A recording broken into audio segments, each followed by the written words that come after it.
If your ears are open, then it means that you're listening to the Cranky Gamers UK. I'm Nelson from Achievement Junkie. What's up, everybody? And I'm Natalie. We're about to hand it over to your hosts, Kid Dog and Toz. Which is almost like Achievement Junkie in the UK, except without the sexual tension.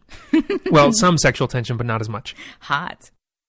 Sexual tension? I'm going to bleeding hit that Nelson Rodriguez with a wet fish at this rate. Hi, you know me, it's Kid Dog, and joining me as ever is my chief crank, Toz. Hello guys, hello everybody, yet another show. It's just us two this week I think, but yeah, let's get on. Yeah, we were meant to have the man 661 and Jeff 123, but due to a little bit of a scheduling conflict they couldn't make it this week, so we'll try and get them on another week. And, well, Toz, what have you been playing this week? Right then, yeah, on my PS2 still, trying to finish God of War, still a brilliant game. It has got a lot harder, which I've got to sadly admit, and I shouldn't, that it's got a nice little feature that if you constantly die, where I got trapped in one of the saves where you've got a little bit of health left, it puts a message up and says, do you wish to play on easy? And by the time I died approximately 50 times on the trot, I was begging for easy. So yeah, I turned to easy and went on with that. Played yet another couple of rounds of Tiger Woods again, which I'm probably going to trade in this week I think. It's at its course.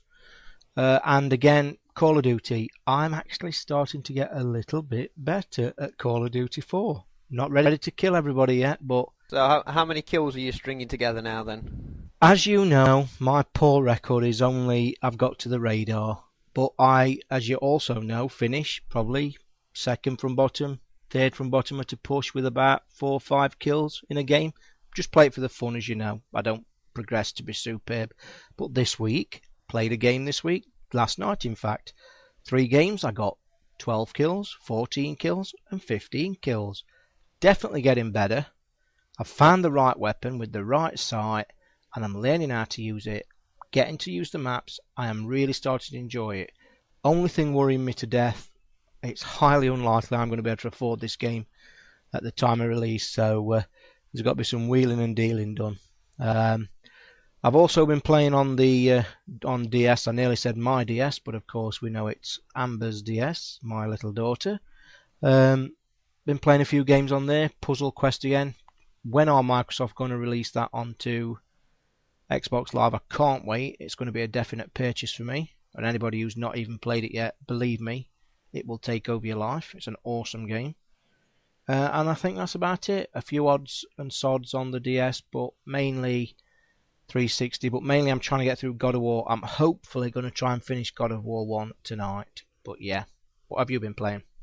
Well, I've been just getting there on the Call of Duty. Of course, I've been playing some Call of Duty 4. And of course, you know, I'm getting my kills up to 20, 25, 26. You had to get that in. Yes, we're very mature over here in the UK. And I got a little surprise through the post. Oh. Thanks to one of my friends this week. And the whole of our audience is going to be cheering because I finally played and finished BioShock. Woohoo! Fanfare in the background. Yes, I finally got my hands on BioShock, and I have to say, I have enjoyed it. It's a thoroughly good game. I do have 1 or 2 little silly niggles with it, but they're not that important. I think everybody does, don't they, really? Very good game. Love the art style of that game. Absolutely adore it. Real good effort gone into that as well. Great looking game, great story, but as all our listeners know who got BioShock, they already know this, so they don't need me to tell them, really. Have you actually listened to the albums of it? Did you get the chance? I haven't managed to get around to listening to the soundtrack yet, but that's because I got a hold of a couple of anime soundtracks and I'm working my way through them. Some very good anime soundtracks. I've listened to both. The free one on the website available over there, and I've also listened to the official one, and the official one is pretty good if you're into the 50s music. Of course, with me being the sad old git, it's quite like some of it, but it's quite listenable. But I wouldn't go out and say purchase it. I know that's probably a bit bad, but I listened to it on a friend's iPod and it was listenable. There was a few old songs there, but yeah, I don't think it's a purchasable item. But yeah, what else you been playing? Well, would you kindly give me a minute? Sorry? Sorry, that's just an in-joke for Bioshock fans there. Now I finally get that one. Actually, I'm going to surprise you. There's one soundtrack I have been listening to this week, and a lot of people are going to call me a hypocrite now. Do you want to know what soundtrack it was? Go on. Halo 2. Oh, I thought you hated Halo. Now, this is what people keep saying to me. I'm going to point the fact out. I don't hate Halo. I don't like it. There's a difference. Yes, I Very agree. important. And to be fair, we've said that we don't like Halo, and we've not been flamed for it. A lot of people are saying, yeah, I agree, I can see why you feel that way. So, it's nice to know that we've got a nice audience out there that don't want to flame us. There is actually a lot more if you look round. I've been listening to podcasts this week, and you'll be amazed, well I am anyway, at the amount of people that is getting sick to the teeth of this Halo coverage. And I actually am now getting to the point, I honestly believe it's gone overkill. I think they've gone over the top. We've only got 3 more days, so come on. It's not that well, much thank longer. God. Next week's show, hopefully it will be gone. I know it won't, but hopefully. And shall we say a few little words to our American listeners about our first news item on Achievement Junkies that we got slightly flamed for last week? Yeah, we did get a little bit flamed over on Achievement Junkies for the piece we did on Call of Duty 4 beta. A few little pointers there, guys, if you're listening. It was a rushed news job. We only get a 2-minute slot, and we actually recorded that after probably only 2 or 3 games, I think it was, of playing it. I still hold up that I thought it was overhyped slightly, but just to come back to you guys, we do think it's a lot better, or I certainly do. But yeah, it was a rush interview kind of thing, so it wasn't meaning to flame it to death as a few of you thought we were. We do think it's a great game, and it will obviously play well.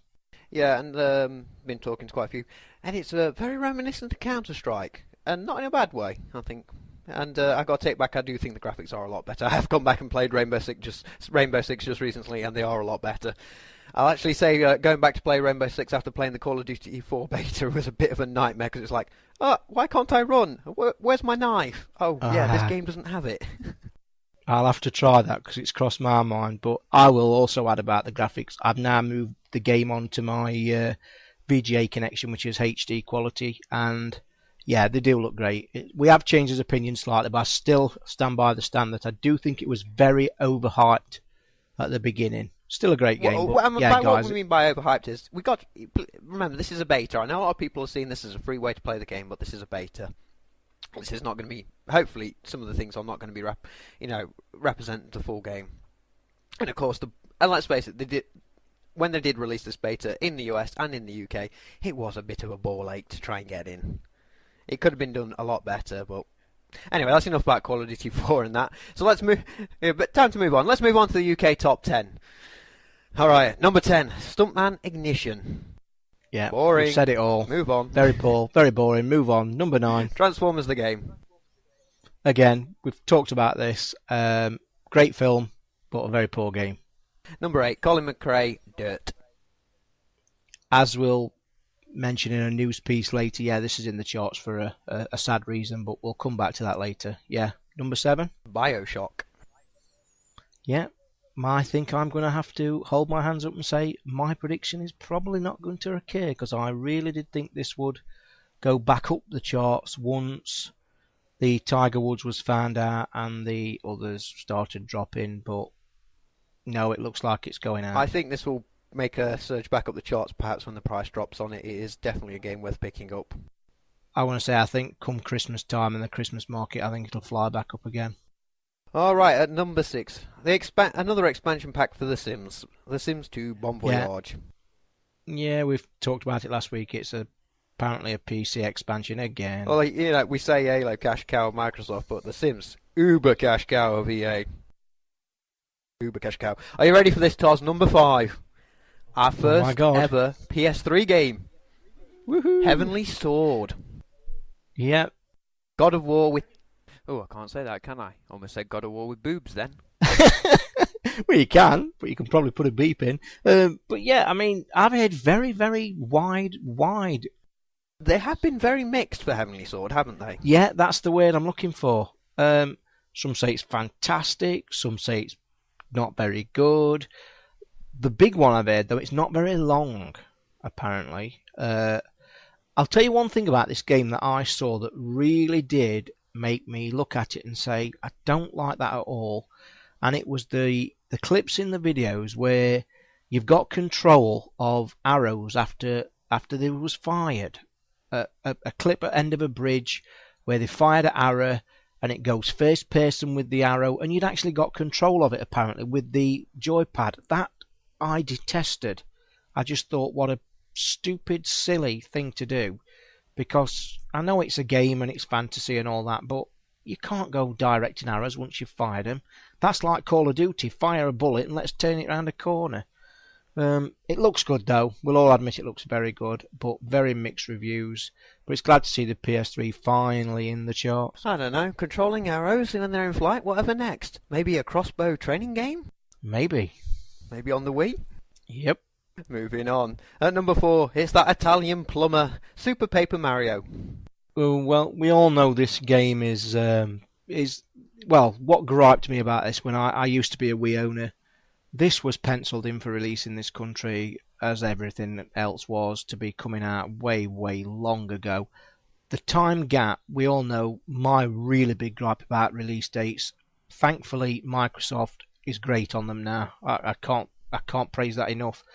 But the time difference between the US release of this game to the UK release is, to be quite frank, I would flatly refuse to even buy it now.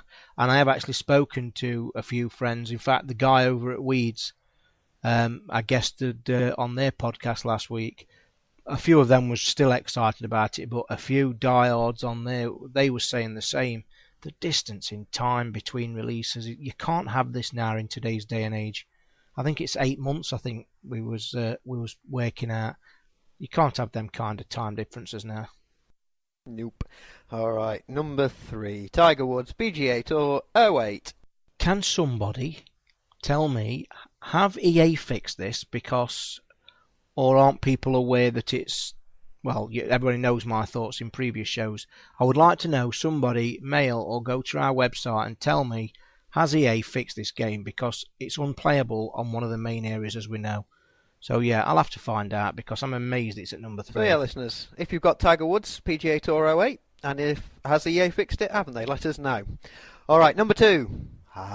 The master of the Hong Kong action movies, John Woo presents Stranglehold. Again, very mixed reports I've heard about this. I've got a nephew who's losing his mind over it. He's going to buy it this week. He played the demo on my machine and loved it. I played the demo, I must admit. It's different, it's weird, enjoyable. I did get a bit sick of the sliding on everything that your backside touched. You only had to go near a trolley, a wall or whatever, and your backside was sliding across it like Wano. But different, but good game. It was playable and enjoyable.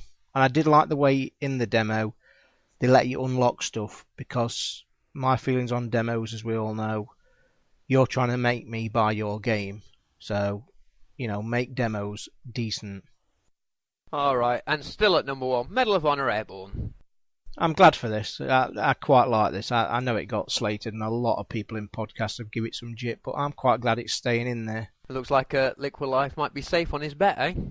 Yeah, I think he will, and I was backing him actually. I listened to their podcast and I enjoy it a lot, and I honestly believe it will get them amount of copies sold, so we'll wait and see.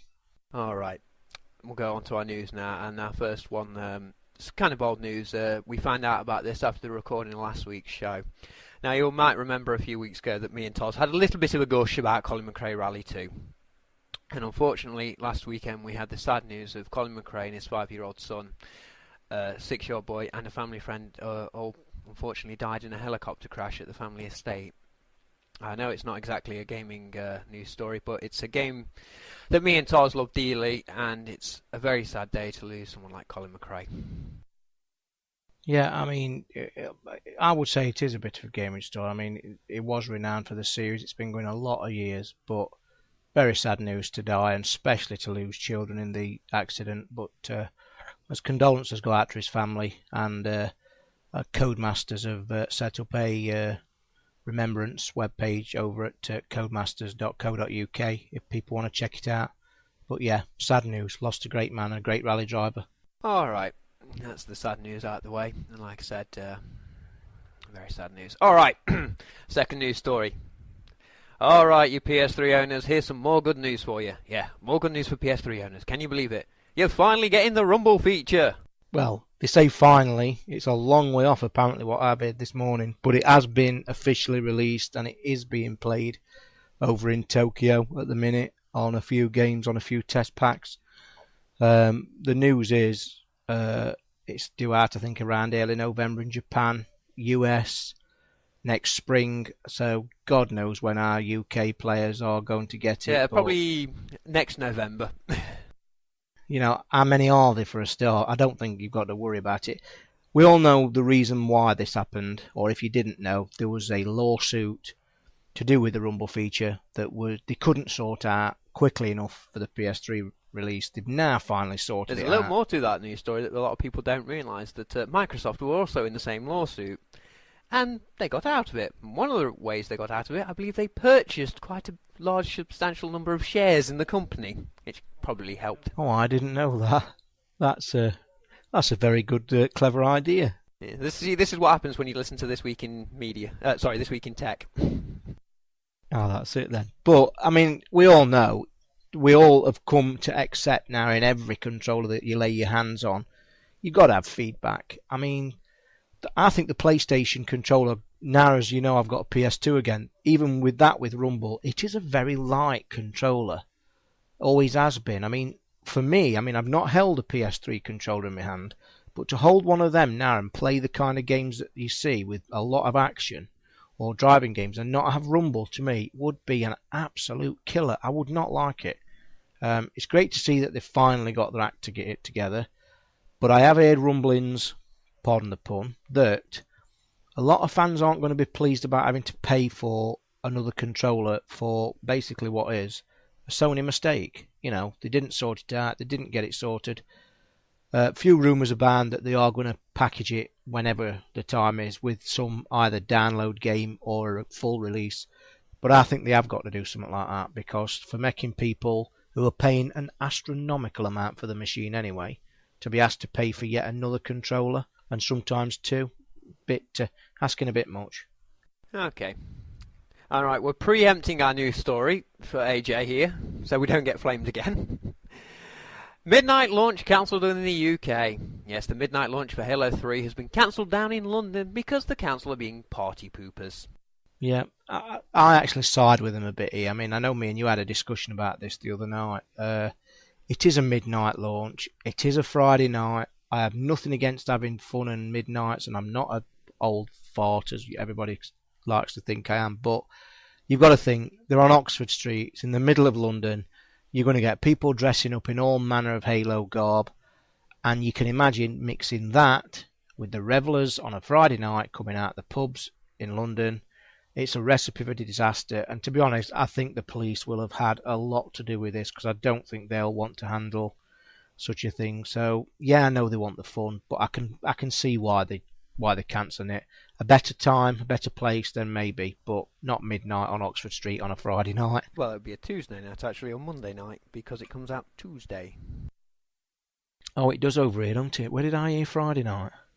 But anyway, midnight launch at night. There's still revelling drinkers in yes, London. that is true. And drunken people and guys in costume, probably not a good combination. On a related note, we've been hearing that Halo has sort of been finding its way onto the street over here as well as in America. So today I thought I'd go and check this out. We heard that Tesco and Argos had been letting Halo 3 out early.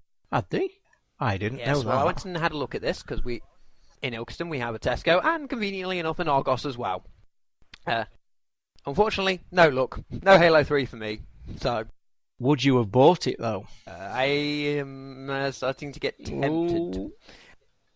The game that you hate. I don't hate it. Do not hate it, people. I do not hate it. But I do get the feeling that playing with the AJ crowd and hopefully the Cranky Gamer listeners, we've got a good crowd, might make the multiplayer a bit more enjoyable. I mean, we all know, don't we, about Halo. It was mine and your thoughts on it. I mean, we're all thinking, and I'm thinking, and I will stand here and say I have no desire to play the game. I will get the game. And like you say, most of our friends list is took up by AJers, and we have some really good nights and some good fun. And you probably are going to be sat next week looking at your friends list, and it'll be, instead of Call of Duty, Call of Duty, Call of Duty, it'll be Halo 3. Bioshock. Are you going to feel left behind? Yeah. I mean, you know, are we going to feel left behind? I know for a fact I cannot afford it. I'm out of work. I don't earn money. We do all this for free. Me and Kid, we don't get paid anywhere. Everything we do is free. So buying games for us at the minute is very, very hard. And this time of year, as we all know, with the releases coming out, although I'd like to be buying Halo 3 and I'd like to be playing Call of Duty 4, it's highly unlikely I'm going to be playing all them, as you know, on release days. So yeah, may feel a little bit alienated sat there watching people play, but I probably will get Halo in the long run, because I've got a funny feeling come Christmas you'll see a lot that's been part exchanged. Yeah, I mean, one of the things that got me quite interested in Halo, and it wasn't the gameplay or the multiplayer, but it's this record your match feature and the record feature that they've got in Halo 3. That looks very interesting. In fact, hopefully, maybe when me and Toz get the game, we might try and experiment, because we've got some very talented listeners out there. As you know, you've seen our artwork and intros and stuff. We might see if we can get an episode done in Machinima, just for the hell of it.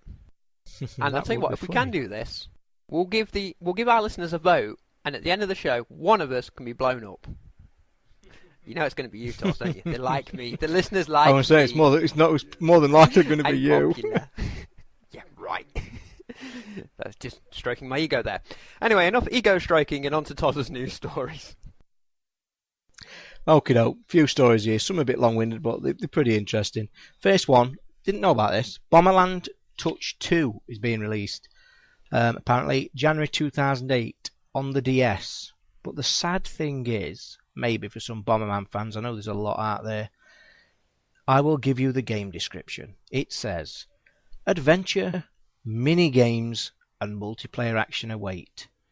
Embark on a fun-filled theme park adventure as you discover and intrigue a host of addicting mini-games that can be played by yourself or with up to 4 friends. And if the 40 mini-games weren't enough, fulfill your multiplayer action needs, the original Bomberman game is included. Which I have got to say, it's a good job. So really, it could be a Bomberman fan, you know, a really good game next year. I don't like Bomberman personally, but I know that it's a massive franchise. But yeah, they're bringing a new game out with 40 mini-games, multiplayer action, adventure, all fully stylus controlled, and yes, it will include the original Bomberman. So, well, up until the point you said it will include the original minigame, I was going, well, why the hell should I care about this? Because it just sounds like minigames, and more minigames. Again, the bane. But yeah, on to my next story, which is, I think a lot of people will already know this, but this week there is an update for all you Forza 2 fans out there, with some new downloadable content available on Xbox Live Marketplace. 21st of September it was available, and it is 10 brand new cars, racers and muscle cars, in a download pack. However, only one of these cars is free. It is the Seat Leon Cupra, which I've got to say does not sound very exciting. For the rest of the pack, it's 400 Microsoft points, which I suppose isn't that bad, but you know my feelings. Downloadable content should be free, as we've paid for the game. But I'll just quickly run through the list of cars if anybody is interested. It's the Seat Leon Cupra is the free one, Audi R10, Dodge Challenge RT, Dodge Challenge Concept, Honda Civic Type R, Lamborghini Miura Concept, Porsche 911 GT3, Saturn Sky Redline, and a Seat Leon Super Cup. And as I say, 400 points gets you that downloadable pack for Forza 2. Moving on, Ubisoft's game. Heard about this last year, I think I did, when I had my Wii. No More Heroes. As announced, the Ubisoft is the people that's going to publish No More Heroes, made by the anticipated game designer Goichi Suda of Suda51 Studios. It's penned in for February 2008, and it's exclusive for the Wii. Now, the reason I've picked up on this story, I will give you a slight rundown of the actual gameplay and then my reasons for it, which should bring Wii fans to a little bit of excitement. It basically is, it's No More Heroes tells the story of Travis Touchdown, an anime fan who lives in the fictional town of Santa Destroy. After an unexpected turn of events, Travis finds himself at the bottom of an assassin's organization. Travis will have to prove himself worthy and defeat 10 other bloodthirsty killers, all with deep stories of their own, to make the way to the top of the Assassin's League. Now, the reason it caught my eye is for the next bit. No More Heroes will finally realise the dreams of many Wii owners everywhere when they will be able to wield the Wii remote in a beam katana. Lightsaber! Very much like a lightsaber. Correct. And I knew that would get you excited, because we've all known that everybody saw the Wii. Lightsaber was the cry. But apparently, following up on this story, this morning I have seen a video from TGS with this game running, and I've got to say, sadly, the graphics look pretty poor. Very cartoony, very paper, I can't really describe, papery. It looks really drawn. Might be your cup of tea, but the lightsaber does look... No, it's not a lightsaber, Toz, it's a light beam katana. Oh yes, it's a katana. Lightsaber is trademarked. Oh yes, we'll say katana then. But anyway, it looks good. Whether it's fully playable and or along the lines of the dreaded Red Steel was, that got a lot of people excited only to be shot down drastically, is another story. But yeah, I thought I'd bring you that because we all want the Wii remote to be exciting. Hang on, I just want to throw this out. Anybody else in our audience, when Toz said No More Heroes, get the Stranglers song pop into their head? The reason the actual title caught my eye for a news story, I thought they was going to make a game about the heroes. Which they are, and it's also by Ubisoft, I think, as well. Because I think we talked about it on the show a few weeks ago. Okay, no, moving on. This one's a bit of a long one, but it's caught my eye, very interesting. As you know, I used to be a very avid PC MMOR fan. And it caught my eye. The leading story was introduce a friend to the Dark Age of Camelot and thou shalt be rewarded.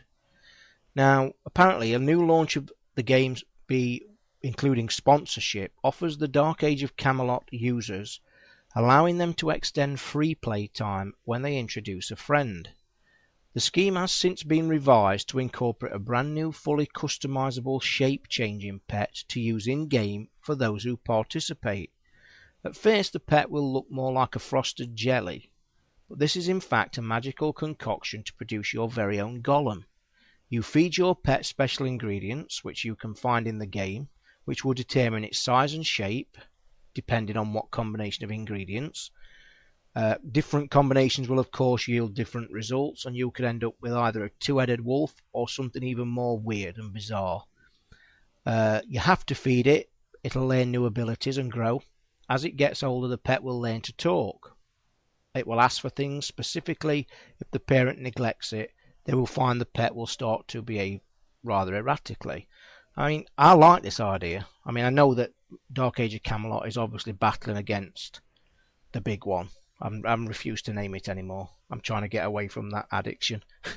But yeah, it's battling hard against it. But I liked it. And the way they're hopefully going to do it, you basically, to get this pet, you'll have to invite a friend to subscribe to the Dark Age of Camelot for a 6 or 12 month period.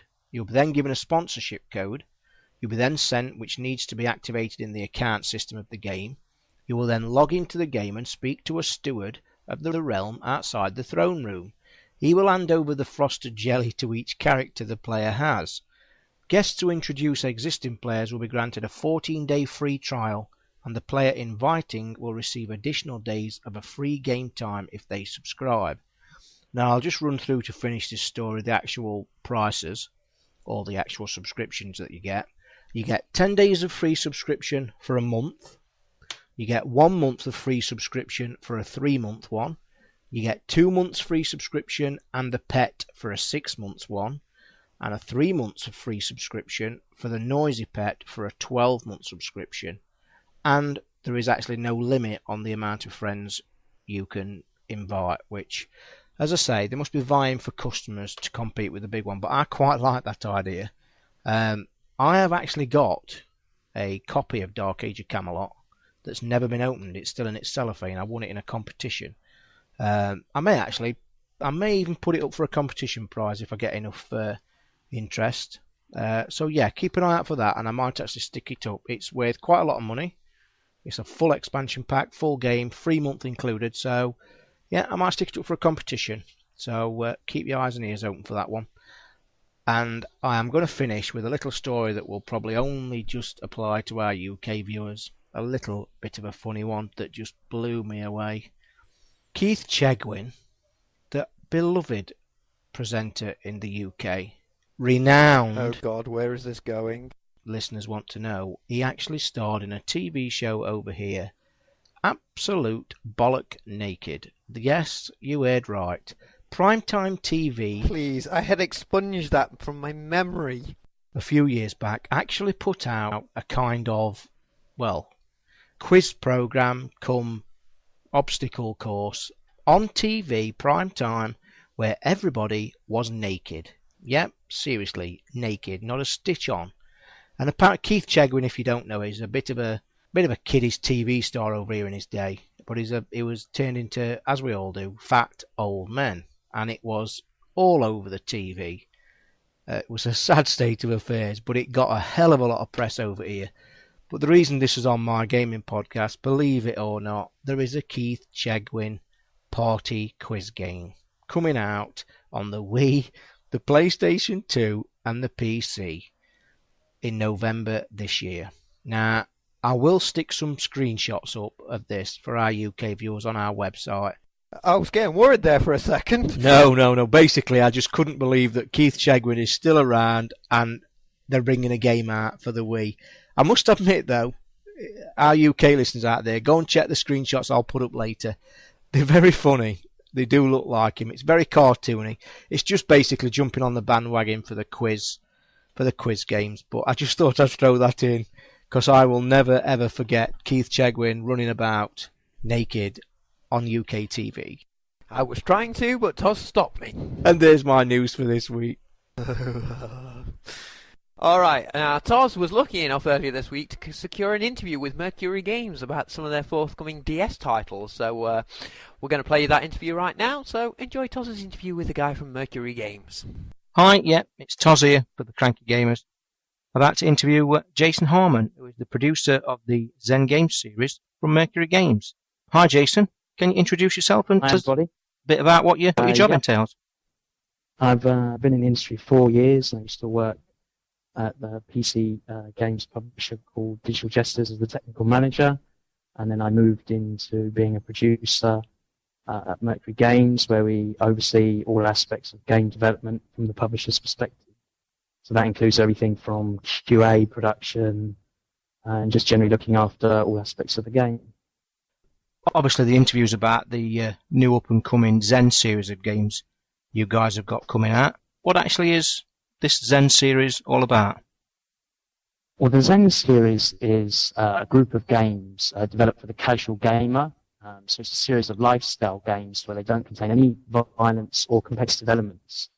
And while it might sound boring at first, it's designed to cater for that market, which is almost untapped at the moment. These are being co-published with our partner e10 from Japan.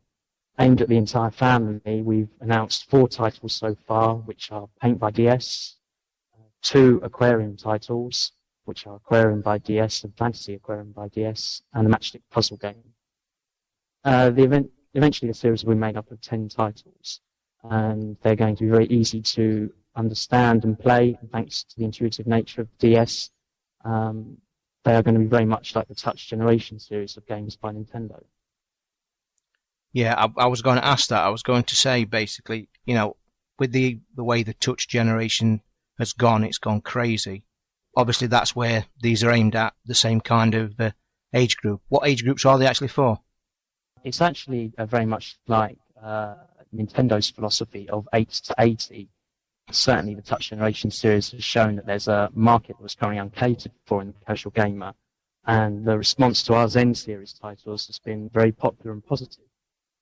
I'm on my daughter's DS more than she is. I get shouted at a lot.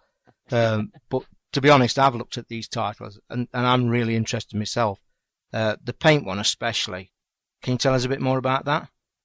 Yeah, sure. The Paint by DS, which is, I think it's already featured in Nintendo Magazine's Hot 100 games for the next 6 months, is a digital colouring book which enables the player to recreate masterpieces by renowned artists like Van Gogh, Cézanne, and Hokusai.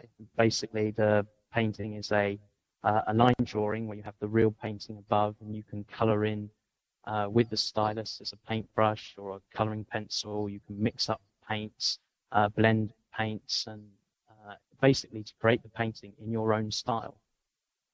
There are about 15 paintings in there, and it's catering for the whole family. I've checked it out on the website, and I must admit, I actually like the look of this one, so I think it's going to be a really big hit. What about the aquarium games? Because I must admit, the aquarium games really was the first thing that got me interested in this. Moving on the lines of Nintendogs, I suppose, but is that the kind of game that they're aiming for? Yeah, it's a kind of a cross between Nintendogs and a sort of a Tamagotchi, but with fish. And basically, it's the simulation of having a fish tank in your own home, where there are 2 sets. One is called fantasy, and one is called real. In the real, you get the actual fishes, like a guppy or a clownfish, an angelfish that you would actually keep in your tank, and a fantasy version for those that want to keep aquatic or mammals, which are much, much bigger, like blue whales, dolphins, even mermaids you can put in a tank. There are different sizes, and you can put in, and you control everything from the rocks to the salinity of water, the temperature, and feeding the fish. So it's one of those games which is very relaxing, but also gives you a chance to have your own custom aquarium. Again, I've checked these out, and I think I will definitely be picking this one up because it does look really good. What's the matchstick game about? Is that a puzzle game? Yeah, the matchstick game is a puzzle game where it's a brain-teasing game where some people might have played them as children, where you get a conundrum with certain matches where you have to make the answer with matches. There are over 150 puzzles to solve in there in 4 different difficulty levels, and obviously you get the time attack and whatever modes, but some of them are very, very difficult to get your head round, and it's certainly one of those brain teasers which has a lot of challenge and playability about it. Yeah, and again, puzzle games on the DS are well and truly going crazy again, aren't they? So it looks like that could be a great big game. When are these titles due out in the UK? The Paint title is due out at the end of October, and the Aquarium titles are due out in November. All of them will be priced mid-price, around about $19.99, and that includes Matchstick as well.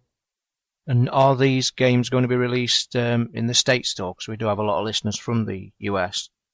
We are looking for distribution partners in the US, and there's been a lot of interest, and hopefully we will get those out to the US so that all our US gamers can play them as well. But yes, we do plan to release them in the US. Right, that's great. Has your company got any plans to spread out towards the bigger next-gen consoles, the Wii, the Xbox, or the PS3 at all? We've got a forthcoming Wii title, hopefully for Q1 this year, but we've also got some other projects lined up on both Xbox Live and probably PS3N. But unfortunately, I can't tell you about them at the moment. But keep looking at Mercury Games in 2008, and hopefully they'll be out there for all to see. Yeah, that's great then, Jason. It's been a pleasure doing the interview. Do you want to plug Mercury website at all? I can do. Anybody that wants to see these and all our other games can go to mercurygames.com, and all the information's on there. Thank you very much, Jason. It's been a pleasure, and I've enjoyed it as my first ever interview, and yeah, that's been great. Thank you very much. No problem. Pleasure talking to you too. So, Toz, how did you feel about getting the first interview for the Cranky Gamers? Yeah, I was very nervous, to be honest, for the show, but as soon as I got to talk to Jason on Skype, we was both a little bit nervous. It was a straight interview, talked well, but I would give a shout out to Jason for letting me do the interview. I enjoyed it. Hopefully I'll be able to get a few more. Might even be able to get an interview later on with them again. But I also want to give a shout out to the PR assistant, Jane Curtis, who arranged the interview. Fantastic it was. Very quickly done. Very polite. for my first dealing for the interview was I enjoyed it and it was good, and I hope we can do it again sometime. So yeah, hope we can get more interviews. All right, moving on from Toz's glowing account of his first ever interview. Hopefully the first of many, and not just Toz doing them as well. Yeah, if any games companies out there that's got any new releases coming, especially UK gaming sites out there, feel free to send us a message at crankygamersuk.com. Yeah, because I'm sure our listeners would like to know about some upcoming games. All right, let's move on to this week's topic. The topic. And this week it is, are video game exclusives over? Now, with the advent of the next generation console, we've seen less and less exclusive titles. Prime example is Devil May Cry 4 is not only going to be on the PlayStation 3, but on 360 as well. And with the cost of making a video game these days going sky high, Stranglehold reportedly costing, what was it, 150 million or something insane like that? You're kidding. Or was it 10 million? Don't know. Well, basically, I could be wrong on my numbers, but we know that video games are costing more and more to make. And with the PlayStation 3 not doing nearly as well as the PS2, you know, games companies aren't going to make their money back selling their game on just one console. So we thought we'd have a little chat about whether or not we think video, you know, exclusive. We're not talking timed exclusive, we're talking proper exclusives. I'm not talking about, you know, this will be on this console for 6 months and then it can come out on another one. We're talking about this game is only going to be on this console. So, Toz, do you feel we're not going to see... Do you think this time for those kind of games are over? Personally, I actually think the last one you're going to see is going to be Metal Gear Solid 4. I really do believe that. I think it's changing all the time. Games, weird things are happening. We're seeing Mario and Sonic together in a game next year. You know, that you'd never dream of 10 years ago. You'd have laughed at somebody. But I think Metal Gear... I'm actually surprised that Metal Gear Solid isn't coming out on the 360 at the same time. Because I'll tell you now, it will come to the 360. There is no doubt about it. Because you've just hit the nail smack on the head. The way the PS3 is especially... Well, let's be honest... It's between the big two. I still don't count Nintendo as being one of the big ones yet, because the hardcore gamers, I think, you know, are real big players in the market. But the Metal Gear Solid, the person that's making that game is no way going to put all that money into that game to only sell X amount of copies, when if he just moves it across platform, he doubles his intake or even triples it. Me personally think those days are very, very close to finishing. Yeah, I mean, excuse me.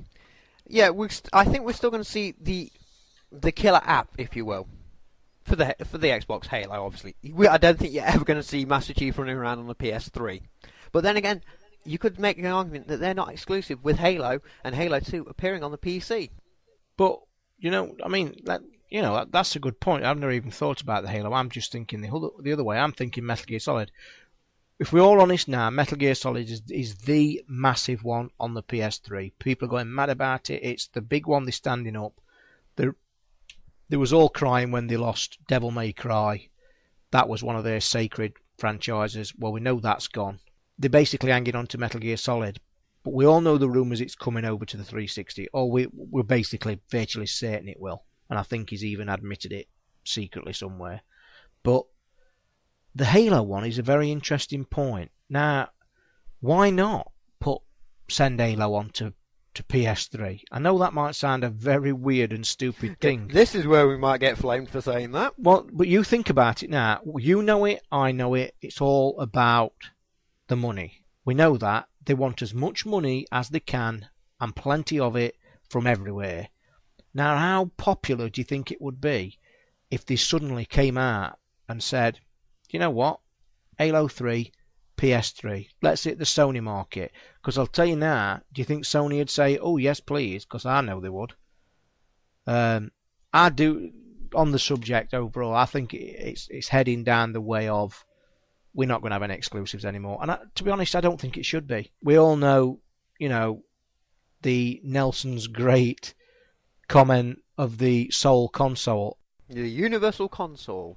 The Universal Console, as he calls it. Nelson, I'm right behind you, mate. Honestly. Okay, can I point out to you and Nelson that there probably is something that you could count as the Universal Console? It's called a PC.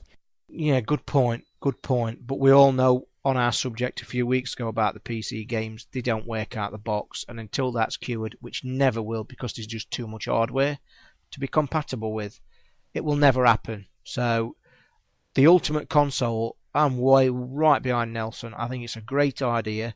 I also think, as his interviews showed in the E3 shows, it will never happen with the big guys around, but I see no reason why not, because it would be fantastic for the public. And in the long run, it probably would be fantastic for everybody, because there'd be no exclusives. It would be basically make a game for this console that everybody can buy. Make the console cheap so everybody can afford it. Make your money on the games. I think it's a great idea, because exclusives are going to be a thing of the past shortly, and with my opinion, Metal Gear Solid being the last of them. Can you think of any more that's coming on? Well, I can't remember when this was. I think I read this in a PlayStation magazine, I believe, before the launch of the PS3, the Xbox 360 and the Wii. And it was one of the head guys at Square Enix. And they were saying that quite possibly that Final Fantasy may no longer be a exclusive to Sony deal. Now, yes, before you all rush to say, older Final Fantasies are appearing on the DS. You've got Crystal Chronicles for the GameCube and stuff like that. But we're talking Final Fantasy add-in number here. 13, isn't it, the next big one? Yes. And now, I don't know if they've changed their mind since, and I do know Sony did purchase about, I think it was 20% of Square Enix. It may have been more. So that might not happen. But when you think of the PS3, now before God of War came along, which is a biggie, you know, their big games were Metal Gear Solid and Final Fantasy. And, you know, Microsoft had Halo and Project Gotham and stuff like that. And you know what? I've completely forgot my flipping point. But do you... I have a question on this subject. Do you see if one would ever cave in? Obviously, one of them's got to swallow the pride somewhere along the line for it to happen. When they do change over, let's take the Devil May Cry. Who was the person that swallowed his pride and said, you know what, bugger this, we'll let Microsoft have it as well? Well, I would love to see him. I'd love to see them all do it. I think the Devil May Cry one, I think it's been widely said, it was due down to money, because it was a lot of money to produce. And as we know, the PS3 in its early days has been, the sales figures are bordering on laughable. They're not beating the GBA nearly. No, that's not good. Well, it's not good when you're spending $50 million or $100 million on a game when you're going to get an absolute pittance back. So yeah, I hold my hands up to the people behind Devil May Cry, and I think it's great that they've swallowed the pride, because it would take a lot of doing. I don't think it's so much pride. I think it's realistic. Capcom make Devil May Cry, and yeah, it's a good business sense. The PS3 has not shifted as much as Sony said it would. The Xbox 360 has had time in the market first. It's shifted a hell of a lot of consoles. Yes, we still know that there's quite a few red ringing out there, which is a bad thing. But there's a lot more out there than there is PS3s. And Capcom's going, well, this game is costing us X amount of millions. We're not really going to make, even if every single PS3 owner buys this game, which you're not guaranteed is going to happen, we're not going to make a profit. So what do? Let's have a chat with Microsoft. Good point. I mean, it has got to come down to business. We aren't no shadow of doubt, like we've just said. Capcom, 100 million to make Devil May Cry, and they're looking at the projected figures. There's only been I don't know how many, I couldn't even tell you how many PS3s have been sold, but we all know it's a low figure. They are not going to get the money back by a long, long way. So basically, they are then, are they forced into it? Is it a matter of, we've got to do it, or we're going to lose a lot of money and probably go out of business? Well, obviously Capcom won't, but they must have seriously sat down behind a desk one day and thought, this is $50 million and we're throwing it away. We've got to move over. I'd have loved to seen the meeting. I'd have loved to heard it, because it would have been a cracking meeting when I bet Microsoft thought all the birthdays had come at once.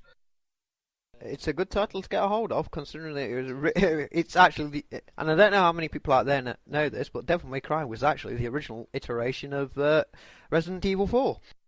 Oh right, I didn't know that. My question to you then as well. Then we've seen Devil May Cry. We're now looking at the big ones that's left, and we could probably say there's three: Final Fantasy, Metal Gear, and Halo. Do you see it ever changing a crossover? We've already said, or I have, that I definitely see Metal Gear coming over, without a shadow of a doubt. I could definitely see Metal Gear and Final Fantasy coming over to the 360. I could see that being a possibility. I'm not saying it'll happen, I'm saying it's a possibility. I do not see Halo going to anything other than the PC. I would like to think it would. I really would. I mean, I'm an Xbox fan, I own one, I love them to death, but I would love to see Halo travel over to PS3 just to widen to get rid of this exclusivity. I don't like it because it creates monopolism. It creates points where you must buy a machine to play this game, or basically you can't play it. I've never been a believer of that. Well, the way the consoles work is software shifts hardware. Your games shift your consoles, that's the way it goes. He who has the killer app usually wins out in the end. Yeah, but again, on the subject, I'd love to see it where they all hold hands and say, yeah, there's Metal Gear, yeah, there's Halo, let's just make it together, let's make loads of money. I mean, I think you're right, I don't see Final Fantasy and I don't see Halo swapping. Although, Final Fantasy, you may do. Like I said, it's a possibility. I'm not saying it will happen, I think it's a possibility. Yes, you are seeing the older Final Fantasies appear on the DS. I'm actually looking forward to 4 myself, actually, because I didn't like 3 on the DS. Couldn't get on with it. It just stalled, and for some unknown reason, that game, I was forever picking it up and having no idea where I'd got to go next. And I hate RPGs that have not got some system that basically does not tell you what you've got to do. And that just did. I just used to pick it up days later and think, and I had no idea. But anyway, that's another subject. But exclusives, I think they are dying, but they may hang on to the real big ones. No, yeah, you've got to hold on to your blockbusters, your AAAs. But your views are then slightly different to mine. You're saying you'd like to see exclusives stay on machines, or are you of the belief like me? I honestly, I'd like to see them shared. I like the idea. Yeah, I do like the fact that Devil May Cry is coming on. I like Devil May Cry. I've got the first 3 games from the PS2. I really, really, really want to see Metal Gear Solid 4 on the Xbox for the simple reason I cannot afford to shell out £600 on a PS3. I was just going to ask you that question straight down the line. I was going to say, obviously, the thought of paying £400 for a PS3 just to play one of the greatest games ever. I mean, I've finished all the other Metal Gears, but there's no way on this planet, barring a miracle job coming from somewhere, that I will be buying a PS3 because I just can't afford one. Impossible. And I can't see in the near future me able to afford one. And this is the point we're bringing up. That exclusivity then is creating customers for one reason or another, whether it be financial or, whether it be I don't want more than one console in the house. You're making it, you're holding back to people that would buy your game. There could be quite a few thousand out there that would buy Metal Gear Solid if it came on the 360. Or are they thinking, if they want to play it, they've got to buy a PS3. Now, is that the right way to go about it? Is it a dangerous way to go about it? It is, because like I said, I love Metal Gear Solid. They're some of my favourite games ever, and But I'll say this, actually, thinking about it. My favourite game series of all time isn't Final Fantasy or anything like that. It's Resident Evil. And I actually bought a GameCube so I could play Resident Evil 4, so I could play Resident Evil 0.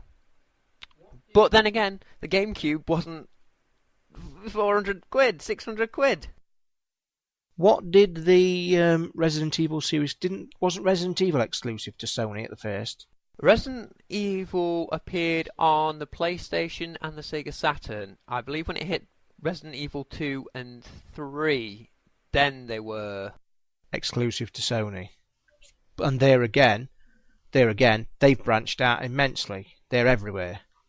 Yeah. And as we all know, number 5 is highly anticipated on the 360. I'm one that is looking forward to that. And I did lose interest in the Resident Evil series after the first 2. But I am looking forward to 5. It looks great. I've actually got 4 on the cube in my house now. I've not got a cube to play it on, but I never finished it, never enjoyed it, lost interest. But that's another franchise that branched out. But we're on the belief then to probably say that you'd never see the big one, the big Halo and the Final Fantasy never changing, or do you think they will? Like I said, I could see Metal Gear and Final Fantasy appearing on the 360. I just really could not see Halo appearing on anything else other than the PC. Are your thoughts on that then? I mean, are we going on the fact? I mean, let's be honest. If we sat here 2 years ago making this podcast and said Devil May Cry will be on Microsoft's machine next year, you'd have locked them away in a room with a straitjacket. I would have laughed at you, yeah. Exactly. Likewise, a couple of years back, you'd have said Final Fantasy is going to be put onto Nintendo machines. You'd have gone, yeah. Actually, I'd have gone, which one? Is it the ones with the numbers, or is it the spin-offs and the old ones? But the point is this: what I'm trying to get round to is, you actually would say, and on art guaranteed, you will never ever see Halo 3 do that. Bearing in mind, we are at the height of Halo 3 mania. We all know that. Let's take it 12 months down the line when it's dead and buried, or supposed to be dead and buried, and maybe in the embers they're thinking of a Halo 4, which I still say will be made. Would they think of branching out then, do you think? Or you say no way on this earth? Halo don't ever see branching out other than anything than a PC. I think Microsoft have got a death grip on that game. Absolute death grip. Yeah, you could be right, but all in all, I'd like to see exclusives. I think all gamers, not fanboys, all gamers would really like to see an end to exclusives. I really do. I would love to see it. I think for some games you will see that. Your Resident Evils and stuff, I think, will now appear on just about any console known to man. Anything by EA, as the joke goes, appears on anything known to man. But I think you will have those die-hard titles that companies will keep a death grip on. You know, your Halos. And I think Sony is trying... I wouldn't be surprised if Sony just turned around to the guys making Metal Gear Solid and said, right, how much does this game cost you to make? And they say, so much. And Sony go, here you go. We now own the game. It's only coming out for that. Yeah, we've said that. We've discussed that between ourselves before. You think they would do that? I would think if that's how desperate Sony could be to keep a hold of something like Metal Gear But let me Solid. ask you a question then. It's well rumoured that the PS3 has absolutely hammered Sony financially really big time. Now, do you seriously think that they are in that position to do that kind of thing now? Yes, because Sony is more than a games division. Sony is more than the PS3. They're in many, many markets. I think they've taken a big hit on the PS3 because they completely cocked the pricing up. Do you, moving on then, you know as well, I know in business as well, that they have got the divisions and they have got sections, and it's a well-known fact that you very rarely see one division moving into the other one as regards, okay, little bit of a silly example, technical side of Sony gets a message from gaming side, we need to pay Metal Gear Solid, Konami, we need to pay Konami £500 million to keep this franchise, but we need to borrow £200 million from your financial year. Do you think Sony would do that? I don't think they would. I think they would. I think they would. To keep hold of something like Metal Gear for the PlayStation 3, yeah, I think they would. What about, you could put that onto then the Devil May Cry. I think that was a big one, a very big one. I don't think so. I think that's lost out because of the appearance of something like God of War. It's certainly a good point. I mean, we'll start to wrap this up, but it is a very good point thinking about it, where, you know, I'll be very interested to see if Metal Gear comes to the 360. I do agree with you probably about Halo 3. We're a long way off, if ever, of it moving. But my personal thoughts, I'd like to see it. And as I said, I'm all for Nelson's multi-console. Yeah, alright. So, listeners, get in touch with the show. Let us know what you think. Do you think that the video game exclusives are pretty much dead now, or do you think otherwise? You can make a post in our forums. You can email us at the Cranky Gamers at crankygamers@crankygamersuk.com. One day I will remember this email address correctly, and on that day, something funny will fall into my brain and I will say it. Alright, show mail and shoutouts. Well, we've got no show mail this week, but I've got a few shoutouts that I want to do. One I'm doing just for the pure fact it means she'll have had one for the past month. So Nebis, hello, here's a shout out for you. So you've had one once every month. I want to give a shout out to Crazy Fruit Bat, who's going to TGS this Saturday and is hopefully going to spill some beans for us. So look out for our TGS show next week. And Crazy Fruit Bat, look out, your boss is coming. Toz, you got any shout outs this week? Yeah, again, I just want to go back to a little bit of a shout out to Maker of Games PR Jane Curtis and the producer Jason Harmon for letting me do the interview last week. Appreciate it a lot. To anybody who has played games with me this week, enjoy it still.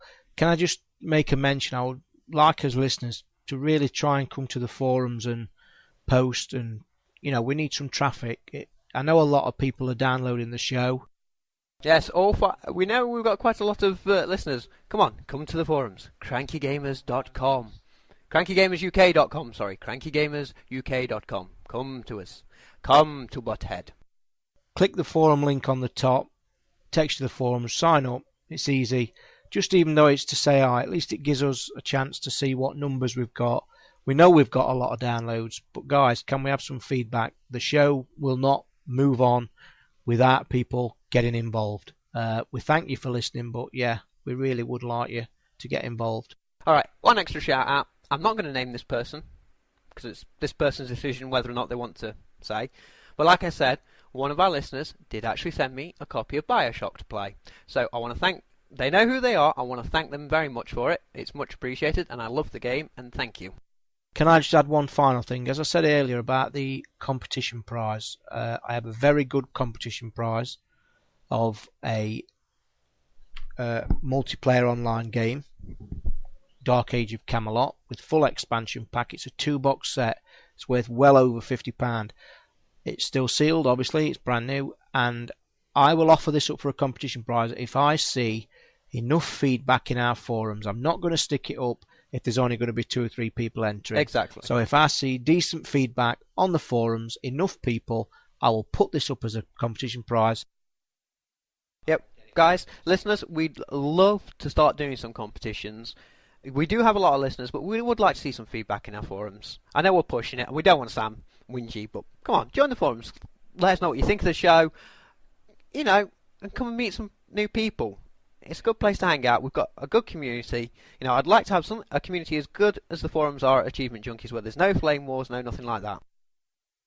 Yeah, there won't be any flame wars, as we've already agreed. There's no any messing, and there'll be instant bans. And we have Nevis moderating the forums, and she has her trusty whip. There's another shout out for Nevis. This may become the drinking game of the Cranky Gamers.